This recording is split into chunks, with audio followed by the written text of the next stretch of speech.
સત્સંગ છે ને જે આપણે જે સમય એવું નથી. મારા પોતે બોલ્યા આમાં પુરુષો સત્સંગ મહિમા કે 5 પાના ભરીને આ સત્સંગ શું વાંચન તો ખ્યાલ આવે. કોઈ રીતે આપણે જોગ થાય મને નથી. કોણ જાણે કેમ થયું આવું અણચિંત્યું સુખ. નિષ્પણ થઈ બોલી ગયા એકદમ. આપણે સુતા બગાડશું કાંઈ કોઈ સાકરનો ગાંગડો નાખી દે અંદર, કઈ મજા પડે. એવું છે. એટલે અહીં કઈ કલ્પના થાય એમ નથી.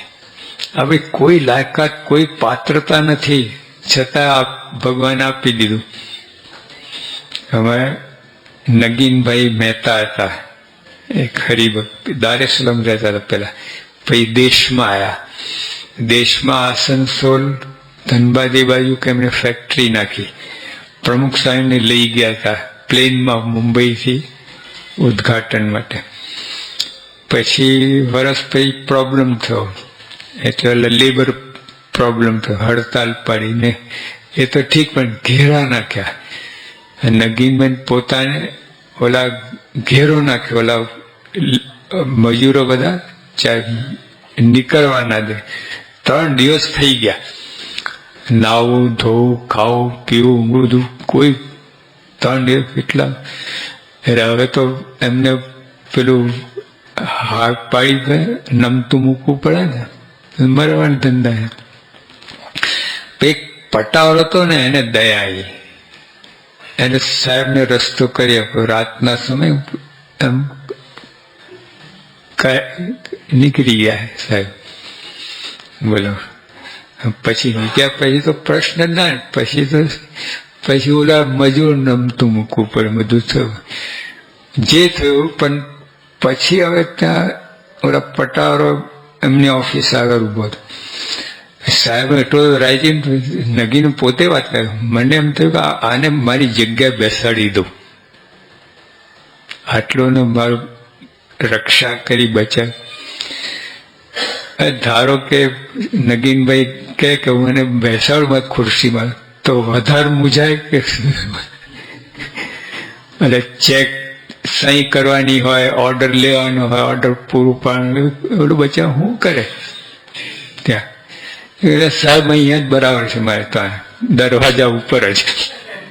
પાત્રતા જ નથી. જો કૃપા તો થઈ ભગવાનની, નગીનભાઈની કૃપા તો થઈ. પોતાની જગ્યા બેસાડવા માંગતા હતા, પણ પાત્રતા નહીં. એટલે પટ્ટાવાળા તરીકે જ પાત્રતા હતી, એથી આગળ નહીં. આપણે એ દશા છે. પણ કૃપા તો થઈ, પણ આવી પાત્રતા.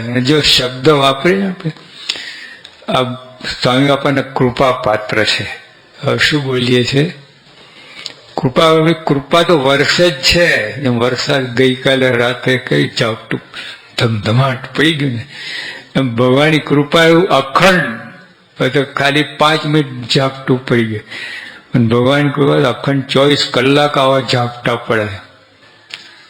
પણ તમારે પાત્ર જેટલું એટલું અંદર માં ને. એક ડોશી બધા છે ને, પીપળા બધા લઈને ભરી લીધું વરસાદ. એક ડોશીમાં એક ઘડો મૂક્યો, ભરાવું જ નહીં, એક ટીપું પાણી નહીં. બધા કે ડોશીમાં અમે આટલા મોટા ટીપડા, ડેમ બંધાઈ ગયું, ભરાઈ ગયું, આ તલાવ કુવા ભરાઈ ગયા, તમારો એક ઘડો ના ભરાયો. કે રીતે મૂક્યું? ઊંધું. અંદર ઘડાની અંદર 2-4 ટીપા રહી નીકળી ગયા. એમ કૃપા ને પાત્ર. તો પાત્ર કેવું છે, કેવી રીતે મૂક્યું છે, એના ઉપર છે આ કૃપા. હવરાઈ કરો એટલે ઊંધું, પાત્ર ઊંધું. અને પછી તો આટલું પાત્ર હોય, 1 કિલો દૂધ પાક આવતું હોય, અને સ્વામીને 1 મણ આપવું હોય, તો શું કરે? પાત્ર કિલોનું છે, એથી વધારે માય નહીં. ને એમાં જો જોર કરવા જાય તો અડધું જ ભરાય. ધાર કરો ને તમે, ભરવા માટે ટીપે ટીપે કરવું તો જ ભરાય. એકદમ કૃપા વરસાદ તો ના થાય. આપણે છકી જઈએ, વિમુખ થઈ જઈએ. હા, ઊંધું થઈ જાય. એટલે કૃપા પાત્ર બનવાનું છે આપણે, સ્વામીના કૃપા પાત્ર. બસ પછી બધું છે જ કૃપા અને વર્ષે જ છે. તો પાત્ર જેટલું તો મોટું, પરું, મજબૂત અને છતું એટલું બધા કામમાં આવે.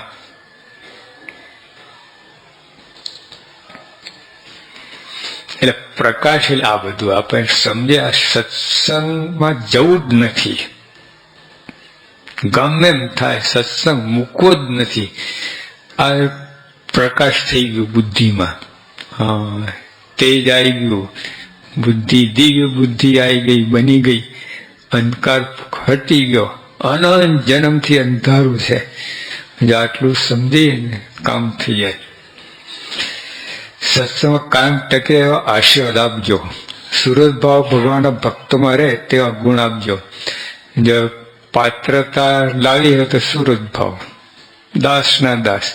હા, પાત્ર મોટું થાય, પોરું થાય, ઊંધું છે. અરે કબીર પણ બોલ્યા ને, ઊંચા ઊંચા સબ કોઈ ચાલે, નીચા ના ચાલે કોઈ. જો એકવાર નીચા ચાલે તો સબસે ઊંચા હોય. આ લોકમાં છે ભાઈ. આધ્યાત્મિક છે બધે એક જ કાયદો છે, આ દાસના દાસ. હા, તો આપ સત્સંગ અંદર જેટલા દાસના દાસ હોય એટલી પાત્રતા તમારી વધે. હા, અને જેટલી દાદાગીરી કરે એટલું પાત્ર નાનું થતું જાય અને ઊંધું થઈ જાય. હા, સત્સંગમાં બિલકુલ વિચાર જ ના હોવો જોઈએ તમારે. પથ્થા આમાં બધું મારે વાંચવું પણ ટાઈમ નથી. હવે લખ્યું જ જલ્દી આવી જશે એના ઉપર. અદભુત છે, મહારાજે બતવાયું. ખાલી વાંચો ને તો શાંતિ થઈ જાય. તો વર્તો તો શું થાય, તો વાંચે ને તો ટાળક ટાળક થઈ જાય. એવું છે. તમારા અનંત મહોદયથી ગુણ હતા જે વર્ણવી ના શકાય તેવા ગુણ તમારામાં હતા. તેવા ગુણ અમારામાં આવે તે આશીર્વાદ આપજો. ગઈકાલ બધી વાત કરી આપણે કે આમના ગુણ છે ને એ કોઈ દિવ્ય છે, માયા પરના છે. દેખાય આપણા જેવા, પિત્તલ ને સોનું એક જ દેખાય. એટલે પ્લાસ્ટિક સ્માઇલ ની વાત કરી છે ને. હા, એટલે બીજા જગતના ગુણ ગમેલા એકદમ સાત્વિક પુરુષ હોય પણ તો આવું પ્લાસ્ટિક સ્માઇલ ફસકી પડે ટાણે. જે અસલી ગુણ હોય ને એ જો સોનું ક્યારે કટાય નહીં, ક્યારે ગમે ત્યાં નાખવું ગટરમાં, ગમે ત્યાં સોનું સોનું જ રહે. એટલે અસલી ગુણ મેળવા ને એ એટલે અસલી એટલે સ્વામીમાં શાસ્ત્રી મહારાજમાં એવા ગુણ હતા. હા, એક તો અનંત મહોદય ગુણ એટલે અપાર ગુણો, પણ એ પણ બધા માયા પર. આપણે થોડા બે ચાર ગુણ છે પણ તો એ માઇક છે, પિત્તળ છે, પ્લાસ્ટિક સ્માઇલ છે. હા, એટલે જે આપણે ઘણા હરિભક્તો ઘણી વાત કરતા હોય છે ખત કે સ્વામી તમારે જેવા ગુણ આપજો. કાચવું પડે છે. હા, સ્વામી જેવા ગુણ માગો. પ્રાર્થના ભલે અમને કરો તમે, પણ સ્વામી બાપા જેવા ગુણ આવે એ કૃપા કરજો. કારણ કે એ જ સાચું છે. બીજા કોઈ જેવા ગુણ માગવાની જરૂર નથી. હા, કોઈની સલામતી નથી. તમારી સલામતી ક્યાંથી રહેવાની છે? આ સત્સંગ પાર પડવું એક ધારા ખેલ નથી. આ હા, ઠેઠ ટોચ ઉપર પહોંચવા અને ગબડી પડે થવું છે. સત્સંગ બન્યું છે. આ ફૈબાની વાત આપણે ગઈકાલે કરી શિબિરમાં કહી. કેટલો રાઈ પણ કેટલો ભગવાન પણ ફસકી ગયા. હા, લબડાય નમઃ. તો સત્સંગ પાવ એવું પ્રાર્થના જ કરવી પડે. જો લખ્યું ને, હે મહારાજ સત્સંગ કાયમ ટકે ગુણ આપજો. જો આપણે બીજો કોઈ આધાર નથી. પ્રાર્થના વિનંતી સિવાય કાંઈ કરી શકીએ એમ નથી. હા, ઘણા કે આપેલા કે સેવા કરે એ નિર્માની હોય છે. ખોટી વાત છે. સેવા કરતો હોય તો બાપનો બાપ થઈને કરતો હોય. અમે એકવાર છે ને મુંબઈમાં ઓલા સંતોના વારા આવે, અઠવાડિયું લિસ્ટ બનાવ્યા હોય કે આ 10 સંતો રસોડામાં, આ 10 સંતો સાસુમાં, આ 10 સંતો લાઇબ્રેરીમાં, એવું બધું લિસ્ટ થાય. તો નાના 6 સંતો હતા. બધી સેવા ખાલી વાસણ સેવામાં ના આવે લોકો, તકલીફ પડે એમ. પણ પછી એકવાર યોગી બાપા એટલી બધી સેવાની મહિમા કરે તો 4 સંતો નીચે આવી ગયા સેવા કરવા. તો ઓલા બધા જે સેવા કરતા એ બોલે, ઓહો, સેવાની પૂછડી હોય, આટલું બધું તર પાછા લેતા તું ટક. પછી બીજા 2 ટક્યા હતા, પણ એને આ લોકો કાઢવાતા ચીકણા છે, આમ છે, આમ છે, લેતા. એ 2 બાપાએ 1 કલાક વાગે નીચે મોકલાયો, 2 મિનિટમાં ઉપર મોકલ્યા. આવું છે. તો જો દાસ થઈને સેવા કરતો તો ગમે એવું બોલે કરે તો કરે કે નહીં. અહીંયા કેવા દાસ થઈને રહી છે ઘરમાં હાથ જોડીને. ગમે તે ટોકડી ખાય, ગમે બધું, આ બાપા બરાબર તમે રહો ને, બસ રહો તમે, બસ. આવું છે. તો સત્સંગમાં એટલે સેવા કરે છે દાસ, એવું સમજવાની જરૂર નથી. અંદર બધું કેટલી અંદર ખોટી પેલી ખુમારી હોય, બધી ખોટો ક્યાં હોય. હા, દાસ છે કઈ જુદી જ વાત છે. દાસમાં એટલે પોતાની સ્થિરતા રહે. દાસ થાય ને સ્થિર રહે. આ માન જ તમને અસ્થિર કરી દે.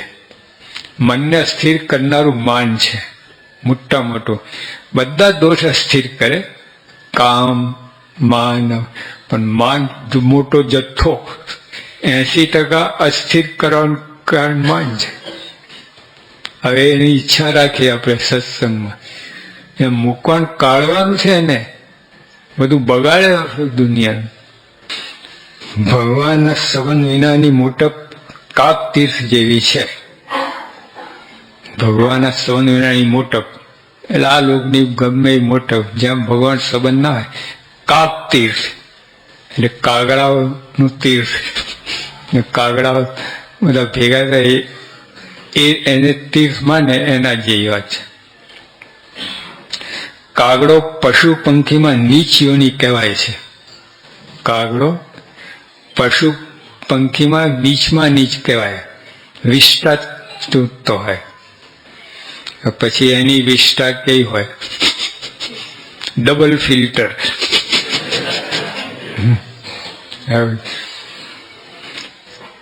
તે મળદાને ચૂથે છે.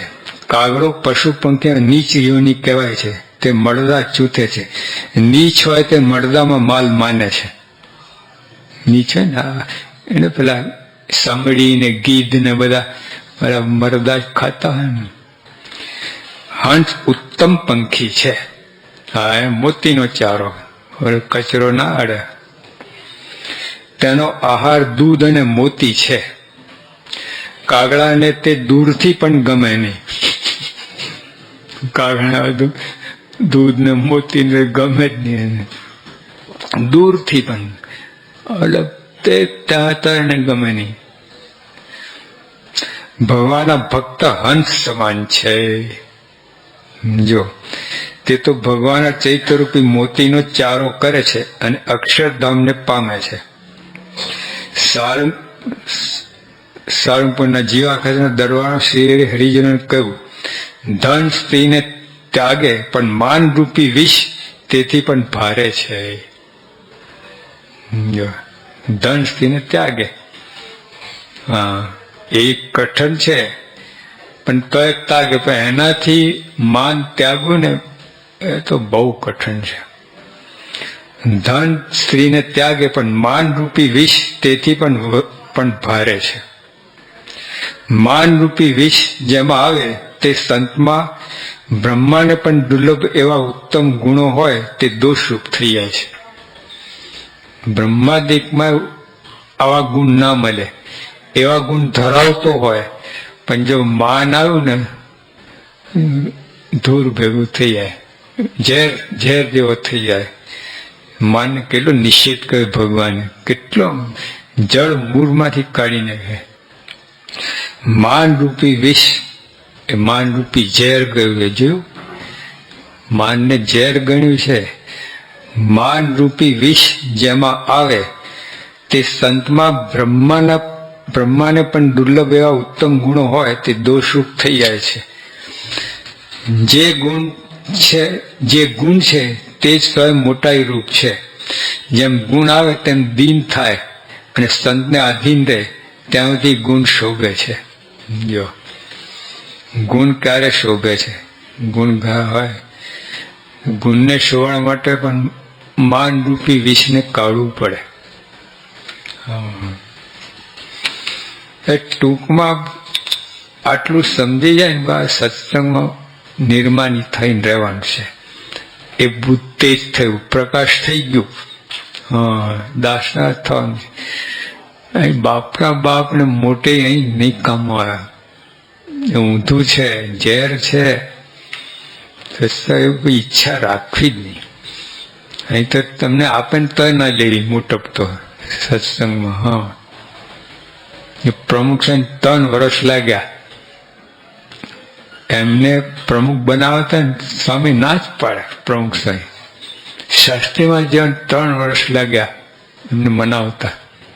જો સમજી ગયા હતા.